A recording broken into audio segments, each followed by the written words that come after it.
How can I call our sensory hoodie inclusive if it's not accessible for everyone?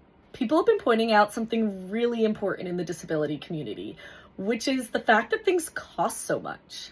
Why is it that companies are adding to their price tags and making things more expensive simply because they're for sensory or for disabilities? When I set out making sensory clothing with built-in sensory tools for my autistic students, the number one thing I wanted to accomplish was the fact that sensory tools cost so much for families. On top of that, it's really hard carrying around a separate compression vest, separate headphones, separate fidgets, all the time in case you need them. By adding things like adjustable compression right into sensory-friendly t-shirts and sound reduction and eye masks right into the hood of a hoodie, I wanted to give my students a more accessible way to regulate. But then came the hard part, which was designing and making these clothes. One of the most crucial things, especially for our hoodie that uses magnetic closures, was making sure that we could find magnets that were strong enough to actually hold the hoodie together when you're wearing it and not pop open all the time. This was a hard task because we use a heavier weight fleece to be a calming feeling when you're wearing it. On top of that, I had to specially source material to go into the hood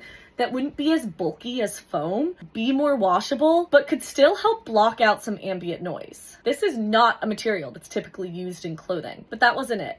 I wanted to make sure that all of our clothing was super comfortable to wear all day. So instead of traditional tags, we opted for tagless. Instead of those bulky seams, we opted for flat seams and finishes everywhere. But there's another thing. We use ethical manufacturing. That means that things cost more to produce, but that also means that everyone who grew the cotton for the fabric gets paid, the person who wove it into fabric gets paid, the person who sews it together and then ships it to you gets paid along the way. The good news is that as we grow and can order more quantity of our products, the unit cost can go down and we can adjust that and pass that on to customers. The other way that I tried to help make these more affordable is that on our website, you can use Shop Pay to pay in 4 installments. You can also use your HSA and FSA funds by getting a letter of medical necessity for our adaptive fashion. The goal is always to bring the price down and make it as affordable as possible. However, I don't want to sacrifice quality for that, but I know that we can do that as we grow and can order more and get these everywhere that are needed.